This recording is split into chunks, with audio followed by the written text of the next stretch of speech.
I gazed out the car window to the sea beyond the coastal cliff's edge. The road swayed and swerved through the heath. Our destination was Aris' home. He invited me to live with him in the wake of my recently failed marriage. Aris was a good friend to me. In the distance, I could already see his home. A massive wooden marvel, with the likeness of a castle of yore. The winding road gradually became straighter as we approached the driveway. Soon we were disembarking from the car and to the front door. As we approached, I was overtaken by the sheer size of the house. It reached up monstrously high, blotting out the blue sky that framed the vista of cliffs and seas. We stepped into the door. Immediately inside, I found myself in an encroaching dim hallway, the walls of which were intricately decorated, with paintings hanging within decorative alcoves. "In your time of need, my home is yours, dear Oliver," Aris consoled, trying to make me feel even more welcome. "I can never repay your kindness, my friend," I remarked. "Nonsense. It is out of my love for a friend that I have chosen to take you under my wing in your time of need." That night, Aris entertained his beloved guest with wine, playing cards, and wondrous stories involving his numerous keepsakes. Were it not for my current situation, I would have taken no interest in his anecdotes. Aris was a good friend. I was not. To this day, I am befuddled as to why he enjoyed my company, going so far as to allow me to stay with him in my time of need. I had done nothing for him. He owed me nothing. Aris was a good friend. I was not. The night had surpassed its youth, and we decided to retire to our rooms for its duration. He chauffeured me to the third floor. At the apex of the staircase, we entered a dim hallway.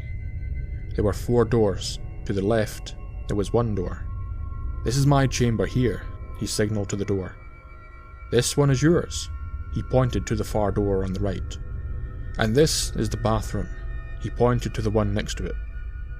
I noticed there was 1 more door, one at the end of the hall. Aris did not mention this one. This strangely captivated me. "I hope you do sleep well tonight, my friend," he said as he opened the door to my chamber. I stepped over the threshold, wished him the same, and closed the door. The door at the end of the hall faded from my mind soon after. In a matter of minutes, I was lying on the bed.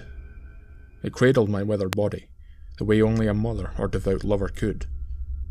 My eyes rested dutifully as a series of recollections clawed at the walls of my mind. Images from the ages of my life played out like a slideshow. Precious moments with dear old friends, meeting my precious Amanda, and how our love faded and died. The last thing she told me, that I could never learn to love anybody. That I was just an asshole. Suddenly I found myself restless. The restful abandon that had soothed me prior was gone, replaced with the gripping anxiety that controlled me during these days. I could not return to sleep. I sat in a wooden rocking chair by the window. I gazed out onto the blackened sea below, glistening in the moonlight like the tears that now ran down my cheekbone. The lamp next to me offered a warm orange glow and cast hard shadows over anything not exposed directly to the light. It provided the light which illuminated the pages of the book I borrowed from Aris' shelf. The lamplight was like me. It only cast light on one side of anything it sees. The rest was shrouded in darkness and mystery. Every object in the room had a darker side, including I. The lamp could only see one side of everything. Like me, I could only see one side of the door. Aris had not introduced the nature of the door. What could it conceal that he would not desire me to know? Could it be just another spare bedroom? A master bath? Just storage, perhaps? It was a small thing, but a part of me could not shake the primal desire to know. I had to know. Perhaps simply knowing would bring peace to all my mental turmoil. I had to know. I stood from my roost and placed the book back upon the table next to me. I tenderly pushed the chamber door open, The hallway was darker than before. Only the dim, orange glow of the lamp emanating from my room illuminated a sliver of the abysmal hall. Through the darkness I could barely make out the shape of the door. The knob reflected what tiny light that dare shone on it. I crept forward anxiously. I did not want to disturb Aris. As good of a friend he was, I could not desire to explain what I was doing in that night. Each step gave me infinite anxiety. I did not know what floorboard would wail upon my step. It felt like an eternity when I finally reached the door. I could not see any of its detail. Gingerly, I reached out for the handle. I had to feel for it in the dark, and eventually found it when my hand struck it, producing a loud, metallic thud. I listened for stirring in the dark from Aris, and thought I heard him, but it was only in my imagination. I grabbed the knob and turned it. Locked. The door that had captivated me, inaccessible. For minutes on end I stood facing that door, until my legs began to tingle, and I felt cold and lost in the utter darkness. What reason would Aris have to lock this door? Aris clearly had secrets.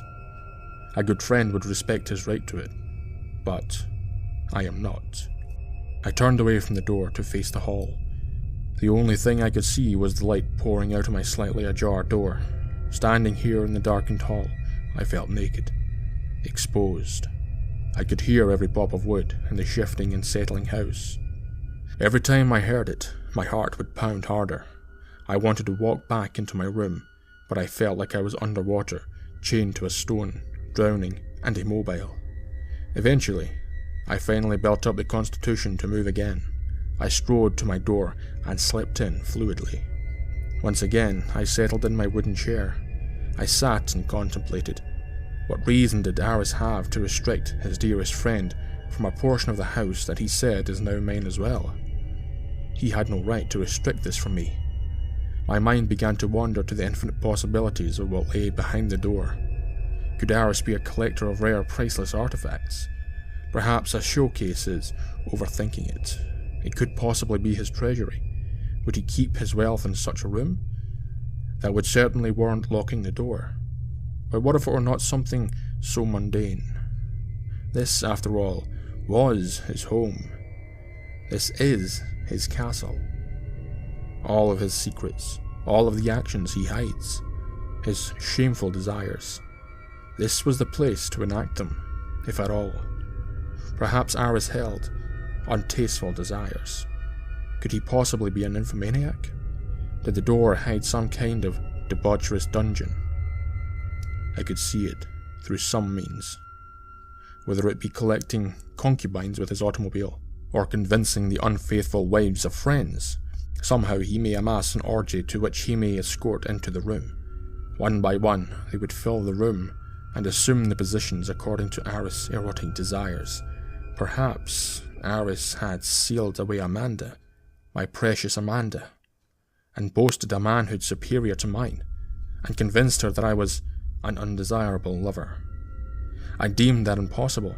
It wouldn't be likely that he would invite me to live in his home after such a scandal. Unless he meant to remove me from the picture.